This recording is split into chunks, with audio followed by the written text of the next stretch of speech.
Dracula by Bram Stoker. Chapter 21. Dr. Seward's Diary.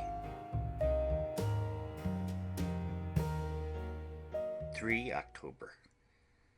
Let me put down with exactness all that happened, as well as I can remember, since last I made an entry. Not a detail that I can recall must be forgotten. In all calmness, I must proceed.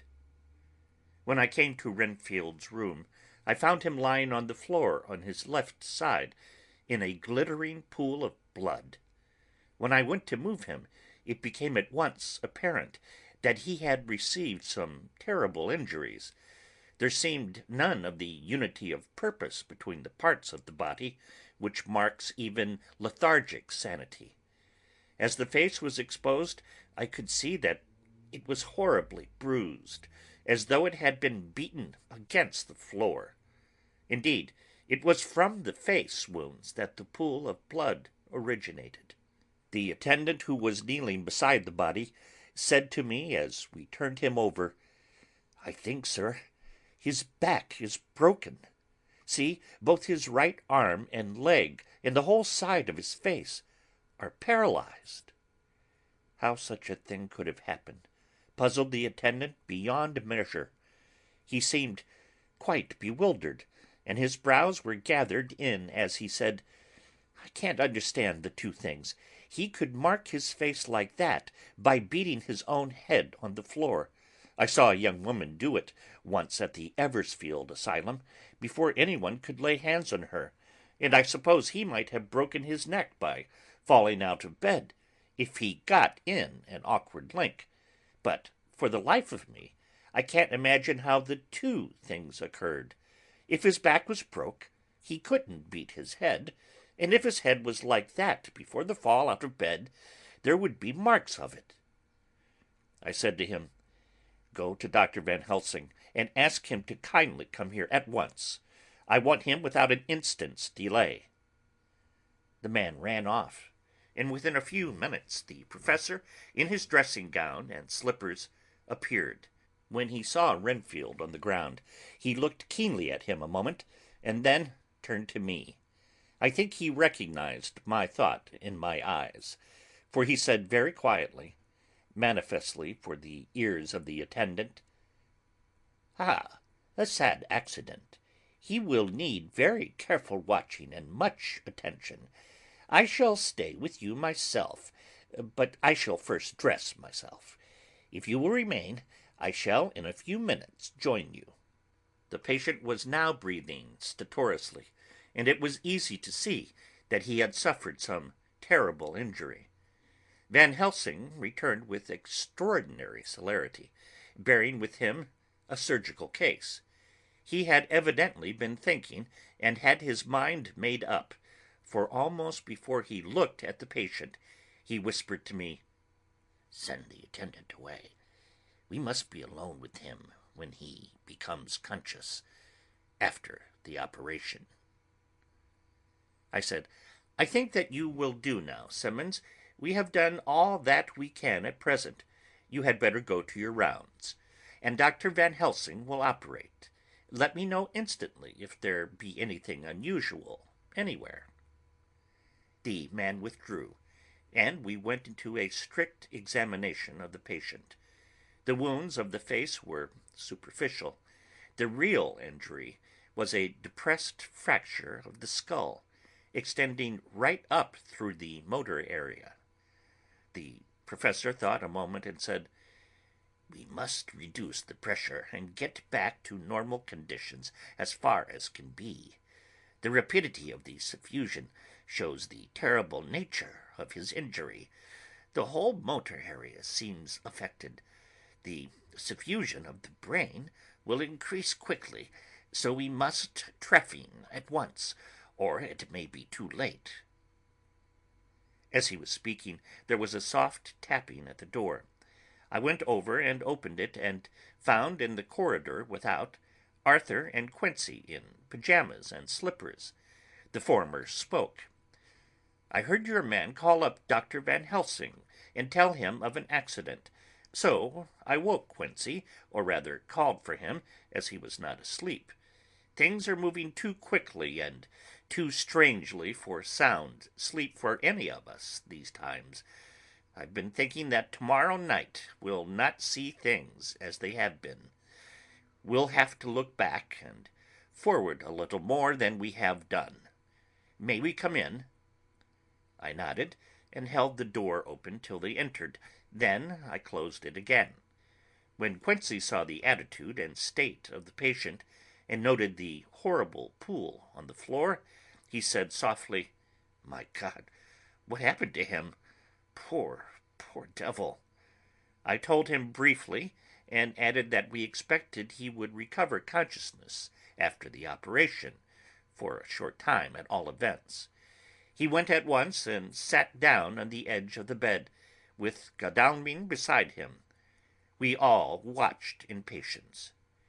"We shall wait," said Van Helsing, "just long enough to fix the best spot for trephining, so that we may most quickly and perfectly remove the blood clot, for it is evident that the hemorrhage is increasing."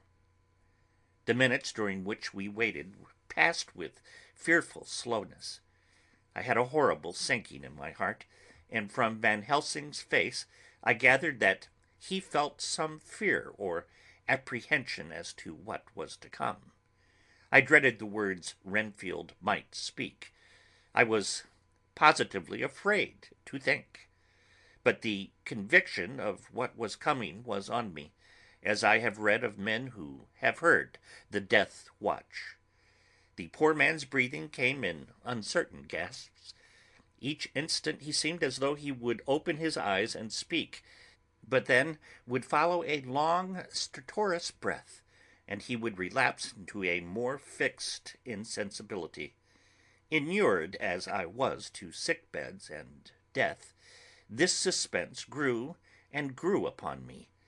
I could almost hear the beating of my own heart, and the blood surging through my temples sounded like blows from a hammer.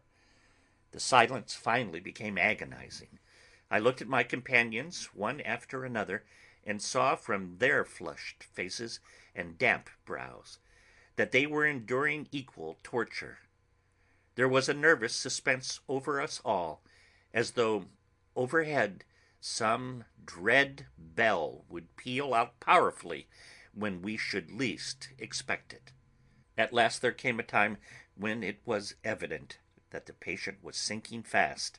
He might die at any moment. I looked up at the professor and caught his eyes fixed on mine. His face was sternly set as he spoke. "There is no time to lose. His words may be worth many lives. I have been thinking so as I stood here. It may be there is a soul at stake. We shall operate just above the ear." Without another word, he made the operation. For a few moments the breathing continued to be stertorous. Then there came a breath so prolonged that it seemed as though it would tear open his chest. Suddenly his eyes opened and became fixed in a wild, helpless stare. This was continued for a few moments. Then it was softened into a glad surprise, and from his lips came a sigh of relief. He moved convulsively, and as he did so said, "I'll be quiet, doctor. Tell them to take off the strait waistcoat. I have had a terrible dream, and it has left me so weak that I cannot move. What's wrong with my face? It feels all swollen, and it smarts dreadfully." He tried to turn his head, but even with the effort his eyes seemed to grow glassy again, so I gently put it back. Then Van Helsing said in a quiet, grave voice, "Tell us your dream, Mr. Renfield." As he heard the voice, his face brightened through its mutilation, and he said, "That is Dr. Van Helsing. How good it is of you to be here. Give me some water. My lips are dry, and I shall try to tell you. I dreamed—" He stopped and seemed fainting. I called quietly to Quincy. "The brandy. It is in my study. Quick." He flew and returned with the glass, the decanter of brandy, and a carafe of water. We moistened the parched lips, and the patient quickly revived. It seemed, however, that his poor injured brain had been working in the interval, for when he was quite conscious he looked at me piercingly with an agonized confusion which I shall never forget, and said, "I must not deceive myself. It was no dream, but all a grim reality." Then his eyes roved round the room. As they caught sight of two figures sitting patiently on the edge of the bed, he went on, "If I were not sure already, I would know from them." For an instant his eyes closed, not with pain or sleep, but voluntarily, as though he were bringing all his faculties to bear. When he opened them, he said hurriedly and with more energy than he had yet displayed, "Quick, doctor, quick, I'm dying. I feel that I have but a few minutes, and then I must go back to death, or worse, wet my lips with brandy again. I have something that I must say before I die, or before my poor crushed brain dies anyhow. Ugh, thank you. It was that night, after you left me, when I implored you to let me go away. I couldn't speak then, for I felt my tongue was tied, but I was as sane then, except in that way, as I am now. I was in an agony of despair for a long time after you left me. It seemed hours. Then there came a sudden peace to me. My brain seemed to become cool again, and I realized where I was. I heard the dogs bark behind our house, but not where he was." As he spoke, Van Helsing's eyes never blinked, but his hand came out and met mine, and gripped it hard. He did not, however, betray himself. He nodded slightly and said, "Go on," in a low voice. Renfield proceeded. "He came up to the window in the mist, as I had seen him often before, but he was solid then, not a ghost, and his eyes were fierce like a man's when angry. He was laughing with his red mouth. The sharp white teeth glinted in the moonlight when he turned to look back over the belt of trees to where the dogs were barking. I wouldn't ask him to come in at first, though I knew he wanted to, just as he had wanted all along. Then he began promising me things, not in words, but by doing them." He was interrupted by a word from the professor. "How?" "By making them happen, just as he used to send in the flies when the sun was shining, great big fat ones with steel and sapphire on their wings, and big moths in the night with skull and crossbones on their backs." Van Helsing nodded to him as he whispered to me unconsciously, "The Acherontia atropos of the Sphinges, what you call the death's head moth." The patient went on without stopping. Then he began to whisper, "Rats, rats, rats, hundreds, thousands, millions of them, and every one alive, and dogs to eat them, and cats too, all lives, all red blood, with years of life in it, and not merely buzzing flies." I laughed at him, for I wanted to see what he could do. Then the dogs howled away beyond the dark trees in his house. He beckoned me to the window. I got up and looked out, and he raised his hands, and seemed to call out without using any words. A dark mass spread over the grass, coming on like the shape of a flame of fire, and then he moved the mist to the right and left, and I could see that there were thousands of rats, with their eyes blazing red, like his, only smaller.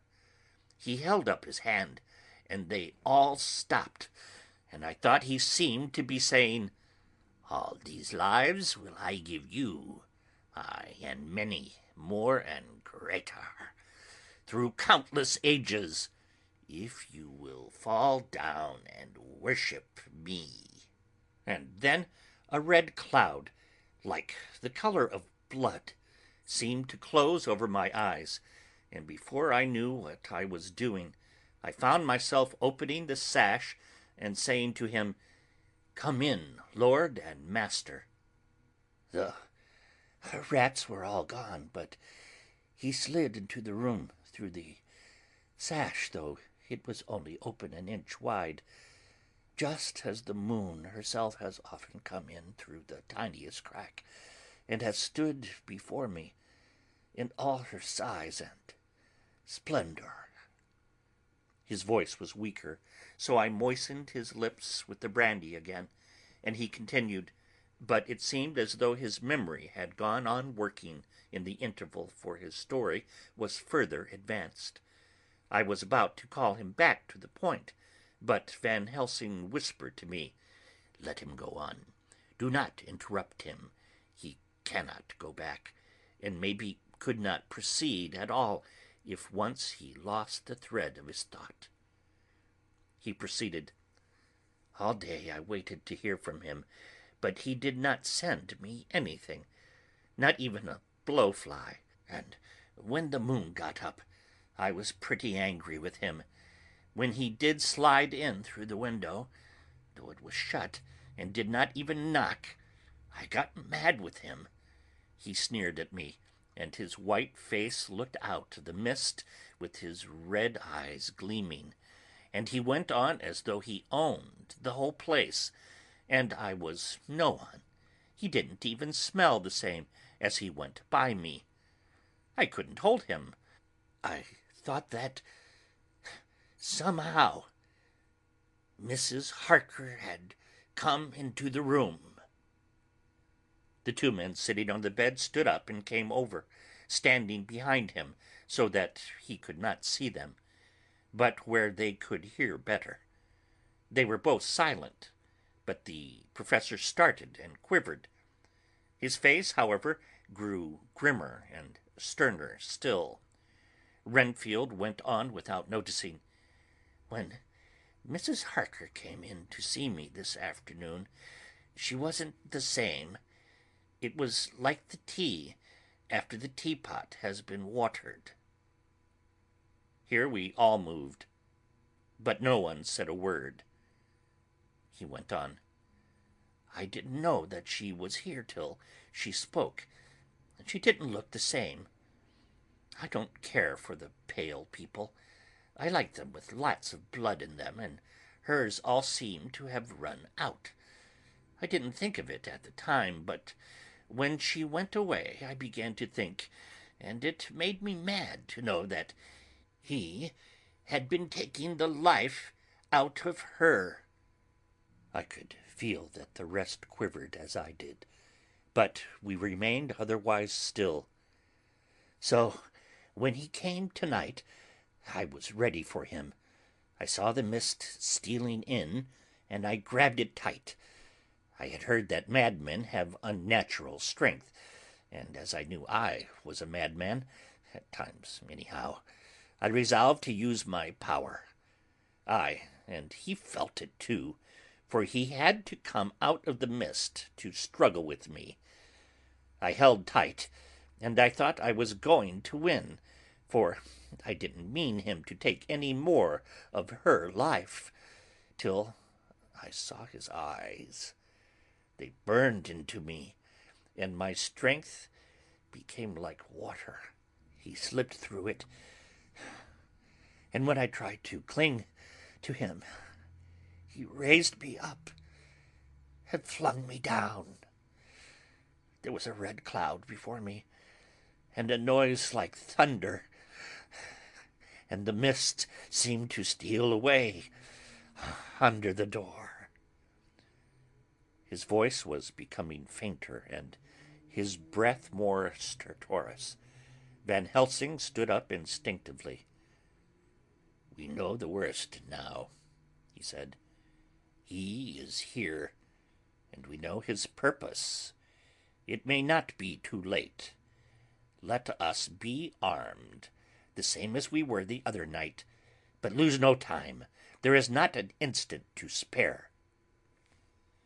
There was no need to put our fear, nay, our conviction, into words. We shared them in common. We all hurried and took from our rooms the same things that we had when we entered the Count's house. The professor had his ready, and as we met in the corridor, he pointed to them significantly as he said, "They may never leave me, and they shall not till this unhappy business is over. Be wise also, my friends. It is no common enemy that we deal with, alas. Alas, that dear Madam Mina should suffer."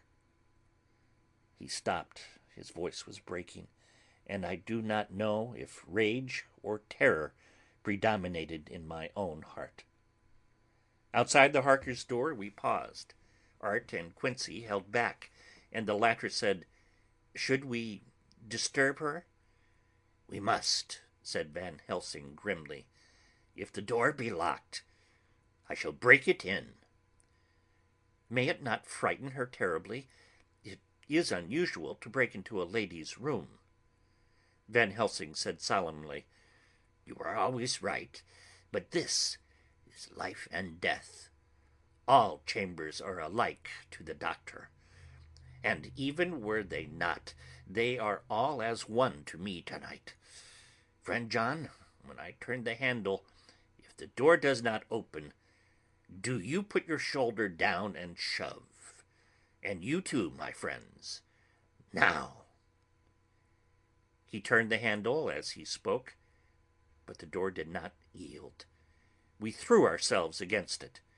With a crash it burst open, and we almost fell headlong into the room.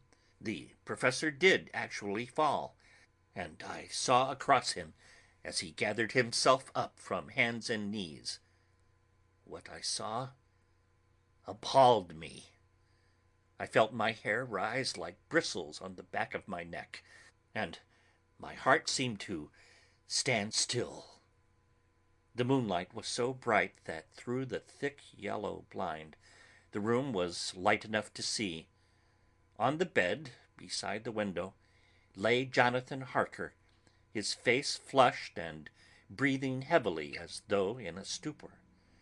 Kneeling on the near edge of the bed, facing outward, was the white-clad figure of his wife. By her stood a tall, thin man, clad in black. His face was turned from us, but the instant we saw, we all recognized the Count, in every way, even to the scar on his forehead. With his left hand he held both Mrs. Harker's hands, keeping them away with her arms at full tension. His right hand gripped her by the back of the neck, forcing her face down on his bosom. Her white nightdress was smeared with blood, and a thin stream trickled down the man's bare chest, which was shown by his torn open dress. The attitude of the two had a terrible resemblance to a child forcing a kitten's nose into a saucer of milk to compel it to drink. As we burst into the room, the Count turned his face, and the hellish look that I had heard described seemed to leap into it. His eyes flamed red with devilish passion. The great nostrils of the white, aquiline nose opened wide and quivered at the edge, and the white, sharp teeth behind the full lips of the blood-dripping mouth clamped together like those of a wild beast. With a wrench which threw his victim back upon the bed as though hurled from a height, he turned and sprang at us. But by this time the professor had gained his feet and was holding towards him the envelope which contained the sacred wafer. The Count suddenly stopped, just as poor Lucy had done outside the tomb, and cowered back. Further and further back he cowered, as we, lifting our crucifixes, advanced. The moonlight suddenly failed, as a great black cloud sailed across the sky, and when the gaslight sprang up under Quincy's match, we saw nothing but a faint vapor. This, as we looked, trailed under the door, which, with the recoil from its bursting open, had swung back to its old position. Van Helsing, Art, and I moved forward to Mrs. Harker, who by this time had drawn her breath, and with it had given a scream so wild, so ear-piercing, so despairing, that it seems to me now that it will ring in my ears till my dying day. For a few seconds she lay in her helpless attitude and disarray. Her face was ghastly, with a pallor which was accentuated by the blood which smeared her lips and cheeks and chin. From her throat trickled a thin stream of blood. Her eyes were mad with terror. Then she put before her face her poor crushed hands, which bore on their whiteness the red mark of the Count's terrible grip, and from behind them came a low, desolate wail which made the terrible scream seem only the quick expression of an endless grief. Van Helsing stepped forward and drew the coverlet gently over her body, whilst Art, after looking at her face for an instant despairingly, ran out of the room.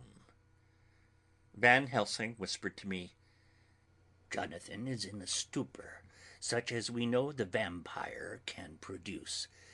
We can do nothing with poor Madam Mina for a few moments, till she recovers herself. I must wake him." He dipped the end of a towel in cold water, and with it began to flick him on the face, his wife all the while holding her face behind her hands and sobbing in a way that was heart-breaking to hear. I raised the blind and looked out of the window. There was much moonshine, and as I looked I could see Quincey Morris run across the lawn and hide himself in the shadow of a great yew tree. It puzzled me to think why he was doing this. But at the instant I heard Harker's quick exclamation as he woke to partial consciousness and turned to the bed. On his face, as there might well be, was a look of wild amazement. He seemed dazed for a few seconds, and then full consciousness seemed to burst upon him all at once, and he started up. His wife was aroused by the quick movement, and turned to him with her arms stretched out, as though to embrace him. Instantly, however, she drew them in again, and putting her elbows together, held her hands before her face, and shuddered till the bed beneath her shook. "In God's name, what does this mean?" Harker cried out. "Dr. Seward, Dr. Van Helsing, what is it? What has happened? What is wrong? Mina, dear, what is it? What does that blood mean? My God, has it come to this?" And raising himself to his knees, he beat his hands wildly together. "Good God, help us! Help her! Oh, help her!" With a quick movement, he jumped from bed and began to pull on his clothes, all the man in him awake at the need for instant exertion. "What has happened? Tell me all about it," he cried without pausing. "Dr. Van Helsing, you love Mina, I know. Oh, do something to save her. It cannot have gone too far yet. Guard her while I look for him." His wife, through her terror and horror and distress, saw some sure danger to him. Instantly forgetting her own grief, she seized hold of him and cried out, "No, no, Jonathan, you must not leave me. I have suffered enough tonight, God knows, without the dread of his harming you. You must stay with me, stay with these friends who will watch over you." Her expression became frantic as she spoke, and he yielding to her, she pulled him down sitting on the bedside, and clung to him fiercely. Van Helsing and I tried to calm them both. The professor held up his golden crucifix, and said with wonderful calmness, "Do not fear, my dear. We are here, and whilst this is close to you, no foul thing can approach. You are safe for tonight, and we must be calm and take counsel together." She shuddered and was silent, holding down her head on her husband's breast.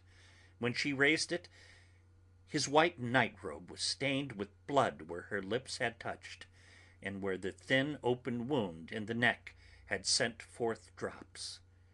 The instant she saw it, she drew back, with a low wail, and whispered, amidst choking sobs, "Unclean, unclean! I must touch him or kiss him no more. Oh, that it should be that it is I who am now his worst enemy, and whom he may have most cause to fear." To this he spoke out resolutely, "Nonsense, Mina. It is a shame to me to hear such a word. I would not hear it of you, and I shall not hear it from you. May God judge me by my deserts, and punish me with more bitter suffering than even this hour, if by any act or will of mine anything ever come between us." He put out his arms and folded her to his breast, and for a while she lay there sobbing. He looked at us over her bowed head, with eyes that blinked damply above his quivering nostrils. His mouth was set as steel. After a while her sobs became less frequent and more faint, and then he said to me, speaking with a studied calmness which I felt tried his nervous power to the utmost, "And now, Dr. Seward, tell me all about it. Too well I know the broad fact. Tell me all that has been." I told him exactly what had happened, and he listened with seeming impassiveness, but his nostrils twitched and his eyes blazed as I told how the ruthless hands of the Count had held his wife in that terrible and horrid position, with her mouth to the open wound in his breast. It interested me even at that moment to see that whilst the face of white set passion worked convulsively over the bowed head, the hands tenderly and lovingly stroked the ruffled hair. Just as I had finished, Quincey and Godalming knocked at the door. They entered in obedience to our summons. Van Helsing looked at me questioningly. I understood him to mean if we were to take advantage of their coming to divert, if possible, the thoughts of the unhappy husband and wife from each other and from themselves. So, on nodding acquiescence to him, he asked them what they had seen or done, to which Lord Godalming answered, "I could not see him anywhere in the passage, or in any of our rooms. I looked in the study, but though he had been there, he had gone. He had, however—" He stopped suddenly, looking at the poor drooping figure on the bed. Van Helsing said gravely, "Go on, friend Arthur. We want here no more concealments. Our hope now is in knowing all. Tell freely." So Art went on. He had been there, and though it could only have been for a few seconds, he made rare hay of the place. All the manuscript had been burned, and the blue flames were flickering amongst the white ashes. The cylinders of your phonograph, too, were thrown on the fire, and the wax had helped the flames. Here I interrupted. Thank God there is the other copy in the safe. His face lit for a moment, but fell again as he went on. I ran downstairs then, but could see no sign of him. I looked into Renfield's room, but there was no trace there, except... Again he paused. "Go on," said Harker hoarsely.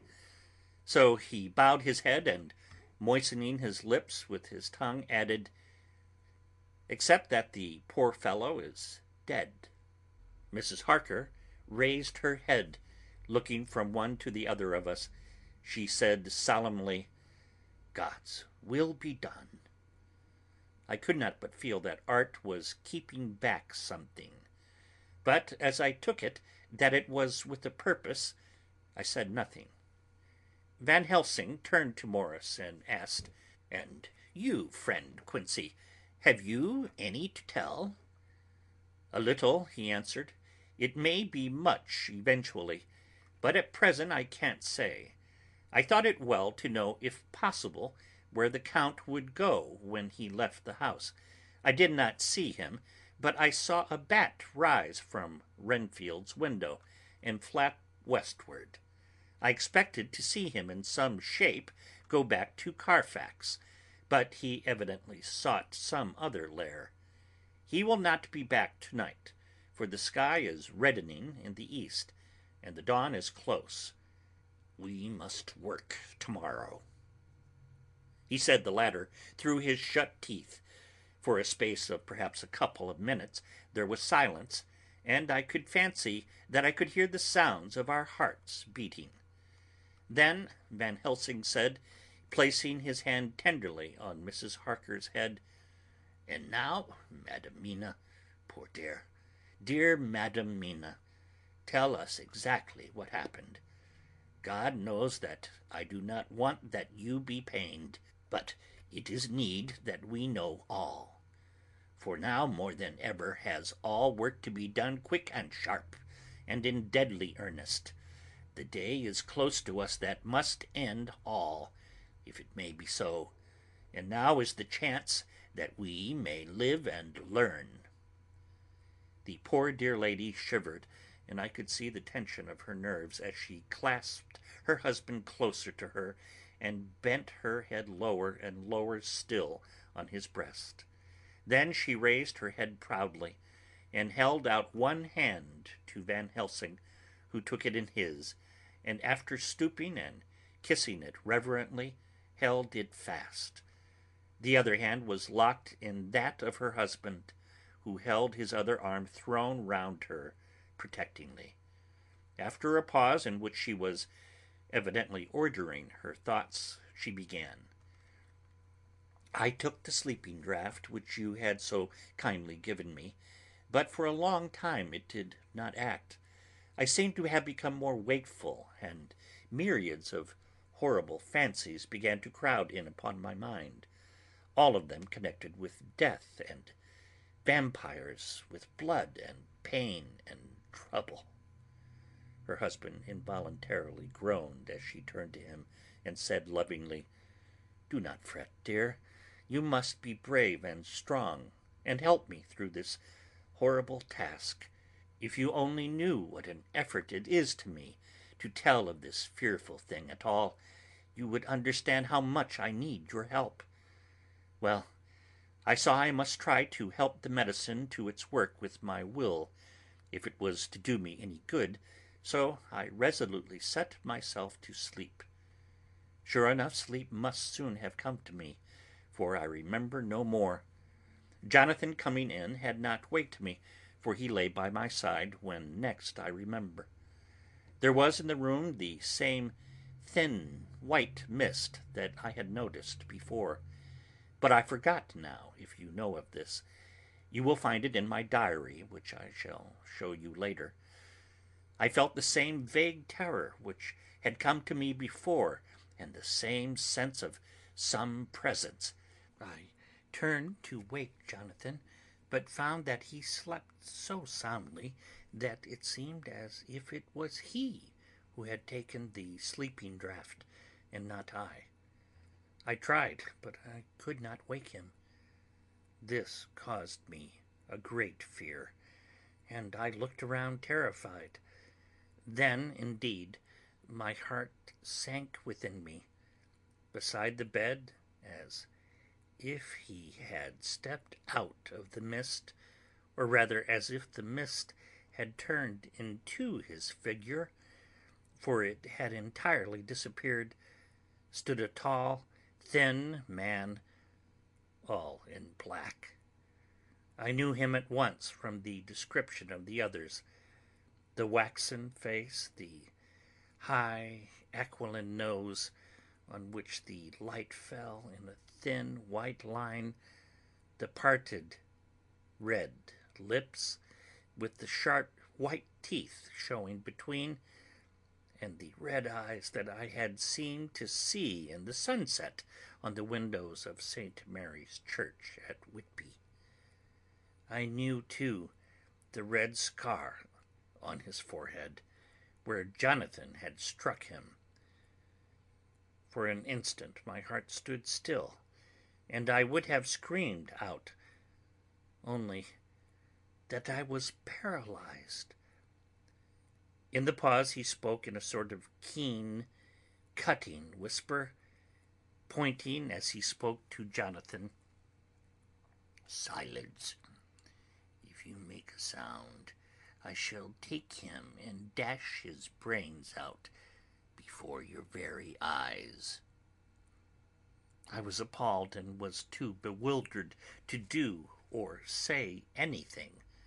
With a mocking smile he placed one hand upon my shoulder and, holding me tight, bared my throat with the other, saying as he did so, "First, a little refreshment to reward my exertions.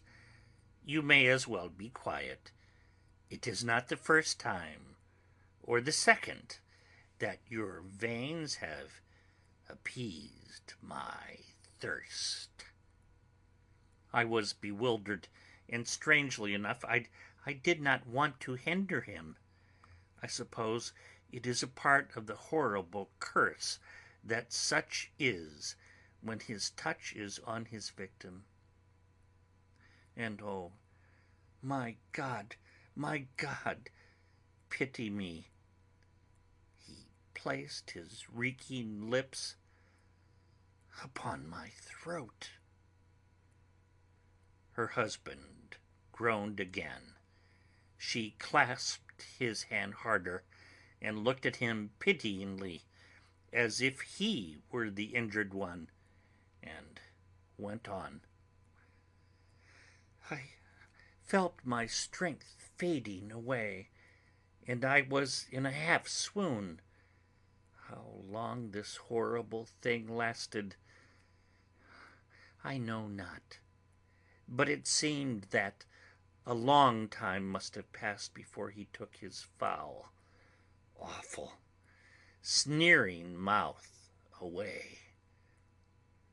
I saw it drip with the fresh blood." The remembrance seemed for a while to overpower her, and she drooped and would have sunk down but for her husband's sustaining arm. With a great effort she recovered herself and went on. Then he spoke to me mockingly. "And so you, like the others, would play your brains against mine? You would help these men to hunt me and frustrate me in my design? You know now, and they know in part already, and will know in full before long what it is to cross my path. They should have kept their energies for use closer to home. whilst they played wits against me, who commanded nations, and intrigued for them, and fought for them hundreds of years before they were born. I was countermining them. And you, their best beloved one, are now to me flesh of my flesh, blood of my blood, kin of my kin, my bountiful wine-press for a while, and shall be later on my companion and my helper. You shall be avenged in turn, for not one of them shall minister to your needs. But as yet you are not to be punished for what you have done. You have aided in thwarting me. Now you shall come to my call. When my brain says come to you, you shall cross land or sea to do my bidding. And to that end, this. With that, he pulled open his shirt, and with his long, sharp nails opened a vein in his breast. When the blood began to spurt out, he took my hands in one of his, holding them tight, and with the other seized my neck and pressed my mouth to the wound, so that I must either suffocate or swallow some to the... Oh my God! Oh my God, what have I done? What have I done to deserve such a fate? I who have tried to walk in meekness and righteousness all my days. God, pity me. Look down on a poor soul in worse than mortal peril, and in mercy pity those to whom she is dear. Then she began to rub her lips as though to cleanse them from pollution. As she was telling her terrible story, the eastern sky began to quicken, and everything became more and more clear. Harker was still and quiet, but over his face, as the awful narrative went on, came a gray look which deepened and deepened in the morning light, till when the first red streak of the coming dawn shot up, the flesh stood darkly out against the whitening hair. We have arranged that one of us is to stay within call of the unhappy pair till we can meet together and arrange about taking action. Of this I am sure. The sun rises today on no more miserable house in all the great round of its daily course. End of Chapter 21.